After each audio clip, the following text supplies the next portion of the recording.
दोस्तों SBI clerk mains का finally admit card आ गया है। 21 तारीख को आप लोगों का एग्जाम है। ऑलरेडी 3-4 दिन पहले जो है वो क्या कहते हैं वेबसाइट पे डेट मेंशन हो गई थी।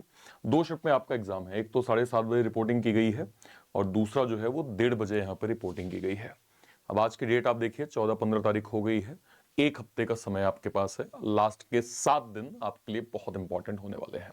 दो चीज समझिए, मैं बहुत डिटेल करूंगा। कल मैं एक जो है वो वीडियो करूंगा जहां पे हम लोग सेफ अटेम्प्ट पे चर्चा करेंगे कि क्या एक नंबर हो सकता है जो आपको जो है वो सेफ अटेम्प्ट दे सकता है, जिसे फोकस करके आप जो है वो एसबीआई क्लर्क 2025 को जो है वो प्रॉपर दे सकते हैं। उससे पहले कुछ इंपॉर्टेंट चीजें आपको एग्जाम से पहले जाननी जरूरी है। पहली चीज ये है, शिफ्ट आपकी 2 है। अब जब एक से ज्यादा शिफ्ट होती हैं तो ये डिपेंड करता है कि लेवल कंटेंट का क्या है। देखिए वैसे तो मॉडरेट ही होने वाला है, लेकिन अगर शिफ्ट वाइज अटेम्प्ट हमें कम ज्यादा देखने को मिलेगा तो नॉर्मलाइजेशन एक प्रोसेस है जो उन बच्चों को बेनिफिट मिलेगा जिनके अटेम्प्ट जो है वो कम रह गए, क्योंकि उनके लिए पेपर लेवल अप हो जाएगा। तो यहां पे आपकी सबसे ज्यादा इंपॉर्टेंट जो है, वैसे तो इन जनरल भी हम इसको कहते हैं, बट अगर एक से ज्यादा शिफ्ट है तो मेक श्योर करें कि आप लोग सबसे पहले एक्यूरेसी को बिल्कुल टाइट रखिए भाई। मतलब एक्यूरेसी में किसी से भी कोई गलती नहीं होनी चाहिए। आपको ये क्लियर हो कि हाँ भाई मेंस है, मुझे बंद रहा है तो ही मैं करूंगा। और हमने रीजनिंग की स्ट्रेटेजी भी बहुत अच्छे से डिस्कस करी है। इस पे मैं एक आध वीडियो और कर लूंगा ताकि थोड़ा सा आपको और जो है वो क्लैरिटी हो। मेक श्योर करें कि आप जो है वो एक्यूरेसी को फोकस करके जरूर करें, ठीक है। सबसे इंपॉर्टेंट चीज, अब आपको यहाँ पे टारगेट क्या करना होगा? टारगेट आपको करना होगा जीए के रिगार्डिंग। जीए अब आपके लिए एक प्रकार से गेम चेंजर होगा। अपने जो है वो जीए के स्कोर को आपको कंसिस्टेंटली जो है वो बूस्टअप करना है। विथ मेक श्योर करें कि आपका परसेंटाइल 80 से ऊपर हो। वैसे तो 90 इन जनरल सबसे बेस्ट माना जाता है, पर फिर भी मैं कहूंगा कि 80 से ऊपर अगर है तो भी आप ठीक ठीक जो है वो लेवल पे हैं। आरबीआई के सर्कुलर्स, पीआईबी की जो भी अपडेट्स हैं, ठीक है, जो भी आपके टीचर्स, रेस्पेक्टिव टीचर जिनसे आप जीए पढ़ते हैं, उनके 6 महीने की उन्होंने कुछ ना कुछ आपको दिया होगा, नोट्स दिया होगा। नहीं दिया तो उनसे मांगिए, है ना, वो आपको जरूर देंगे। 6 महीने का अगर उनका नोट्स है, क्योंकि आपको उनका समझ में आता होगा पढ़ाया, तो अगर उस 6 महीने के नोट्स को भी आप रिवाइज कर लेंगे तो आपके लिए काफी हेल्पफुल होगा, ठीक है। बैंकिंग और फाइनेंशियल अवेयरनेस की आपको थोड़ा सा आइडिया होना चाहिए। अपनी स्ट्रेंथ पे आपको काम करना है। यहां पे आपको समझना पड़ेगा कि मैं अगर रीजनिंग के अंदर जाऊंगा तो मुझे मालूम है कि सारे सेक्शन ट्राई नहीं करने हैं। मुझे पता है कि पजल को मैं करूंगा लेकिन लास्ट में करूंगा। स्टार्टिंग में मुझे मिसलेनियस सारे पैटर्न पे नंबर गेन करने हैं और इसमें मैक्सिमम मार्क्स मुझे निकालने हैं। तो आप मेक श्योर करेंगे यहां पे कि अपनी स्ट्रेंथ पे जो है वो प्रॉपर यहां पे काम करेंगे, ठीक है। नेक्स्ट पे आइए। टाइम प्रैक्टिस आपके लिए इंपॉर्टेंट है। जो भी आपके पास मॉक है, बस एक चीज करिए, अगले 6 दिन के लिए, 7 दिन के लिए, अगर उसमें कुछ सेक्शनल बचे हैं तो एक काम करो मेरे भाई, सारे सेक्शनल मॉक दे लो। मान लो तुमने पर्टिकुलर कोई मॉक लिया हुआ है और उसके सारे सेक्शनल तुमने खत्म कर लिए हैं, और तुम्हें पता है कि मार्केट में 2-3 और वेबसाइट हैं जो मॉक प्रोवाइड करती हैं, सभी को मालूम है वेबसाइट्स का नाम। तो आपके पास अगर कोई एक है, उसका सेक्शनल खत्म हो गया है, आजकल 100-200 रुपए में आपको ठीक ठीक जो है वो मॉक मिल जाता है, तो आप एक और मॉक अवेल कर लीजिए, परचेज कर लीजिए। 100-200 का ही खर्चा है, ज्यादा से ज्यादा 300 होगा। उसके सारे सेक्शनल मॉक को अगर आप अगले एक हफ्ते के अंदर जो है वो देने वाले हैं तो आपको इसका बेनिफिट काफी मिलेगा। उन सारे मॉक्स को, सेक्शनल वालों को जरूर खत्म करिए। कंप्लीट मॉक तो आपको देना ही है। अभी लास्ट के 6 दिन कोशिश करें कि एक मॉक आप कंप्लीट दें, ठीक है, जिसमें सिलेक्टिव अप्रोच आप रखें, मैथ की, रीजनिंग की, ठीक है, जीए की, इंग्लिश की। ये आपको काफी हेल्प करेगा, ठीक है। नेक्स्ट पे आइए, बात करते हैं अनएक्सपेक्टेड। देखिए अनएक्सपेक्टेड मतलब क्या, कि कई चीजें जो है वो होती हैं अनएक्सपेक्टेड। कोई पैटर्न आपको अपडेट मिल जाए, लेवल आपको बहुत हार्ड एंड फास्ट मिल जाए। मैंने वही कहा ना कि 2 शिफ्ट है, तो मान लीजिए किसी में अटेम्प्ट जो है वो लेट सपोज मैं कहूं 110 पार हो गए, किसी में उसका जो है वो लगभग मैं कहूं 80-82 में जाके रुक गया। तो लेवल जो है वो चेंज होता है। तो जो आपके हो सकता है मॉक में मार्क्स चल रहे हो, देखिए ये बहुत इंपॉर्टेंट चीज मैं प्री में भी हमेशा बोलता था। प्री में मैंने आपको ऐसे डिफाइन किया, इसको आप मेन से जो है वो हमेशा जो है वो डिकोड करिए। मान लीजिए आप, एग्जाम्पल मैं दे रहा हूं कि आपने आरआरबी क्लर्क का जो है वो मॉक दिया, हालांकि आरआरबी क्लर्क नहीं, जैसे आईबीपीएस क्लर्क के अंदर भी हमने देखा। मान लीजिए आप मॉक दे रहे हैं, मॉक में आपका कंसिस्टेंट स्कोर कभी 76 आ जाता है, कभी 75 आ जाता है, फिर कभी 77 आ गया, फिर आपका मान लीजिए कभी 74 आ गया, फिर आपका कभी मान लीजिए 78 आ गया, फिर आपका अगेन 73 आ गया, फिर एकाएक आपने जो है वो 79 मार्क्स कर लिया। अगर ऐसे कोई भी एक मॉक आप दे रहे हैं, अगर ऐसे मॉक लगातार नंबर आपके आ रहे हैं, इसका मतलब यह है कि आप कहीं ना कहीं एक अच्छी एक्यूरेसी मेंटेन कर रहे हैं, ठीक है। अब एक बार तो ऐसा नहीं हो रहा है, आपने कई मॉक दिए हैं, उस मॉक में लगातार आपके रेंज तो यही है आपकी रेंज आपकी यही है। और जब आप एग्जाम देने गए, ठीक है, और एग्जाम में आपको एक पता चला कि आपके अटेम्प्ट जो है वो 60, 62 या फिर 65 में जाके रुक रहे हैं, तो यहां पे आपको एंजाइटी नहीं बढ़नी चाहिए, इसमें गलती आपकी नहीं है। आप तो कंसिस्टेंट एक स्कोर कर रहे थे ना यार। तो यहां पे गड़बड़ क्या है? यहां पे गड़बड़ है लेवल का। लेवल जो है वो चेंज हो गया, लेवल अपडेट हो गया, लेवल आपको बढ़ा हुआ मिला। तो सीधे आपको सतर्क होकर सबसे पहले फोकस करना है किस पे? एक्यूरेसी में। क्या फोकस करना है सर? एक्यूरेसी में हमारा सबसे पहले फोकस होना चाहिए कि हाँ सर, मुझे पता चल गया, फील हो रहा है कि जैसे मैं नॉर्मली 80 जो है वो क्या कहते हैं 79 या 78, 81 कर लेता था, यहां पे अगर 60, 62 पे रुक गया, तो मुझे मेक श्योर करना है कि मैं उन्हीं क्वेश्चन को करूं जो मुझसे 100% बन रहे हो, क्योंकि लेवल मेरे शिफ्ट का जो है वो आप आ गया है, हट आ गया है। ये चीज आप एग्जाम में भी ध्यान रखिएगा, ठीक है। अगर मैं बात करूं यहाँ पे इंग्लिश की, grammatical rule, vocab, comprehensive technique, error detection, parajumble, RC, है ना, इन सब पे आपको फोकस करना है और सेक्शनल मॉक देके आप इनकी स्पीड और एक्यूरेसी पे काम करिए।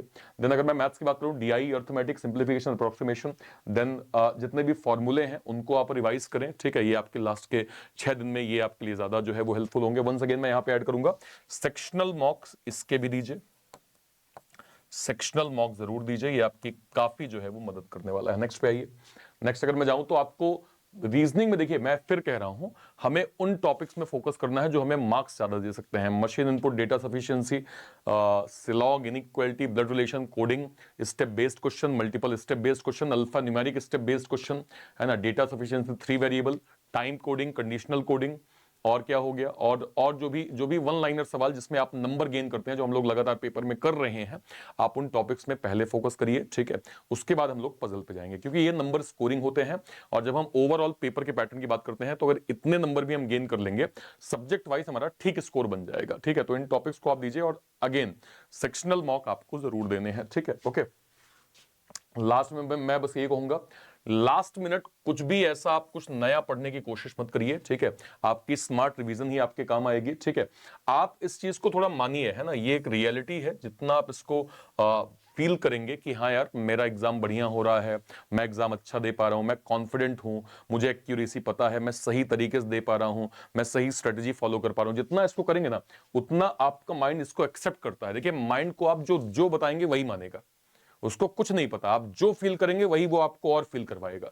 सही फील करेंगे, सही आपके अंदर एनर्जी आएगी, गलत फील करेंगे, आपको गलत एनर्जी आएगी। तो आपकी स्ट्रेटजी अगर सही है, तो माइंड भी आपका वैसे परफेक्ट हो जाएगा। विजुअलाइजेशन प्रोसेस आपको काफी हेल्प करेगा। Ensure adequate sleep, healthy meals, short break during study session, ठीक है, and manage stress through light exercise, meditation and brief walk. देखिए, एग्जाम अब चूंकि जो है वो 4-5 दिन बचा है, ये बहुत इंपॉर्टेंट है कि आपकी तबीयत ना खराब हो जाए। लाइट मील लीजिए, है ना, एटलीस्ट इतना खाना कि हाँ भाई, मेरा पेट भरा हुआ है, मुझे ऐसा नहीं कि 50 तो रोटी खानी है कि जब तक घुटकी ना भर जाए, ठीक है। स्ट्रेस मैनेजमेंट के लिए योग करें, है ना, मेडिटेशन करें।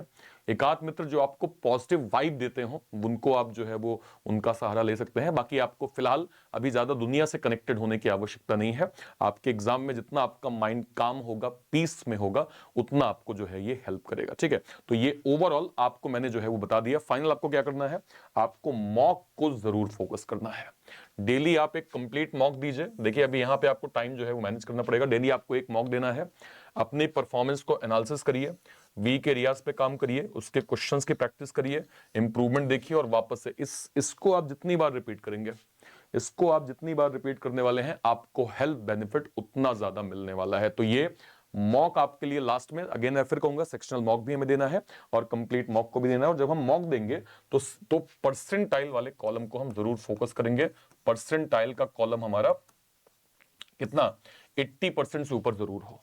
जो रिजल्ट के बगल में परसेंटाइल का कॉलम होता है, वो कॉलम 80% से जरूर ऊपर होना चाहिए। 80, 85, 90 है तो जो है वो वेल इनफ है, बट 80 से ऊपर तो होना ही होना चाहिए। सारे बच्चे एक बार मुझे बताइएगा, आपने हाल ही अगर आज कोई एसबीआई का मॉक दिया है, एसबीआई का फुल मॉक अगर आपने दिया है मेंस का, तो मुझे बताइएगा आपका टोटल स्कोर कितना बना है उसमें।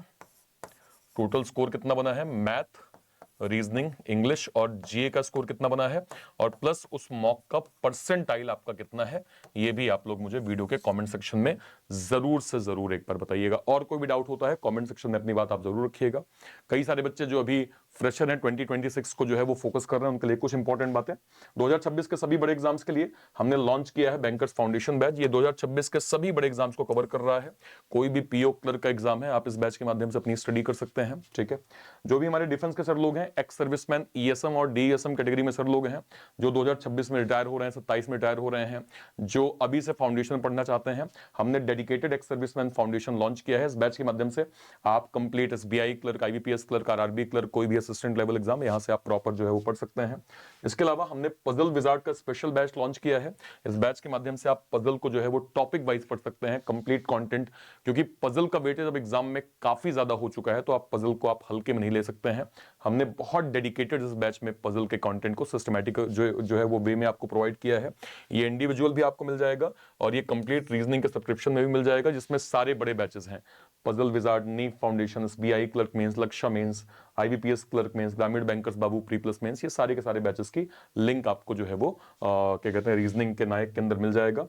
और ठीक है, ये सारे बैचेस की लिंक आपको कहां मिलेगी?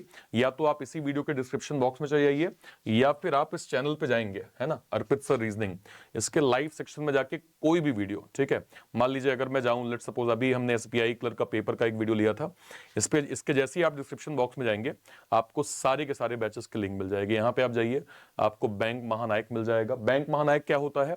बैंक महानायक में सारे के सारे बड़े बैचेस का वन स्टॉप सोल्यूशन ये बैंक महानायक होता है। इसमें एग्जाम ट्यून में जितने भी बैच लॉन्च होंगे वो सब आपको इसके अंदर मिलेंगे।